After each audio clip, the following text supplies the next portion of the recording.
में अगर आया तो आप इतना लिख दीजिएगा, ब्लैक बॉडी स्पेक्ट्रम क्या होता है। So the energy density of electromagnetic radiation emitted by perfectly black body first increases with increase in wavelength, reaches its maximum value and thereafter decreases with increase in wavelength. ठीक है, wavelength बढ़ाने से पहले ये बढ़ती है, अपनी मैक्सिमम वैल्यू तक पहुंचती है और उसके बाद वेवलेंथ को बढ़ाने से ये घटती है।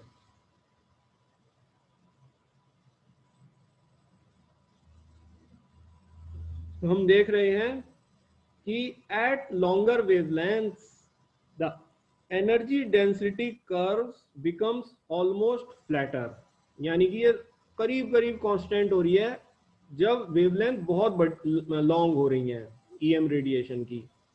So the wavelength range emitted by a perfectly black body increases with increase in temperature of perfectly black body and vice versa। ये मैंने आपको कल भी बताई थी बात कि अगर आप ब्लैक बॉडी का तापमान बढ़ा रहे हैं तो जिस रेंज की वो वेवलेंथ एमिट कर रहा है, मतलब मैक्सिमम वेवलेंथ से मिनिमम वेवलेंथ का डिफरेंस जिसे रेंज कहते हैं, वो बढ़ेगा। और अगर आप टेम्परेचर घटा रहे हैं तो वो घटेगा। देखो आप इस वाली फिगर में भी देख सकते हो कि मैक्सिमम वेवलेंथ जो मुझे 6000 केल्विन पे मिल रही है वो कहीं यहां मिल रही है, ठीक, और मिनिमम वेवलेंथ है यहां, राइट। तो गैप देखो कितना लंबा है, तो ये रेंज काफी ज्यादा है। 5000 केल्विन पर मैक्सिमम वेवलेंथ मुझे मिल रही है कहीं यहां पर और मिनिमम वेवलेंथ मिल रही है मुझे यहां, तो गैप देखो कम हो गया, मिनिमम बढ़ गई, मैक्सिमम कम हो गई, रेंज कम हो गई। 4000 केल्विन पर मैक्सिमम वेवलेंथ मिल रही है मुझे यहां और मिनिमम वेवलेंथ मिल रही है मुझे यहां, तो अगेन रेंज और कम हो गई। 3000 में मैक्सिमम मिल रही है मुझे यहाँ, मिनिमम मिल रही है यहाँ, तो रेंज और कम हो गई। तो यही हम इस स्टेटमेंट में कह रहे हैं कि जो वेवलेंथ रेंज है emitted by A perfectly black body, ये टेम्परेचर बढ़ाने से बढ़ेगी और टेम्परेचर घटाने से घटेगी, वाइस वर्सा का यही मतलब होता है, ठीक है।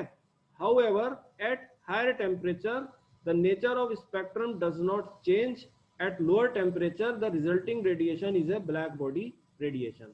ये जो आखिरी लाइन है ये आपसे ये कह रही है कि इस केस में जितने रेडिएशंस हैं उन सबकी जो नेचर है वो समान है, सारे एक ही बात को कह रहे हैं कि लोअर वेवलेंथ शॉर्टर वेवलेंथ पर एनर्जी डेंसिटी बढ़ती है, मैक्सिमम पहुंचती है और उसके बाद लॉन्गर वेवलेंथ पे घटती है और फिर फ्लैट हो जाती है।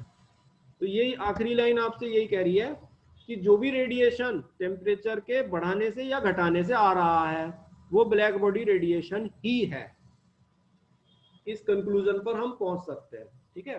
ये आखिरी लाइन जो है, however at higher temperature the nature of spectrum does not change and at lower temperature the resulting radiation is a black body radiation.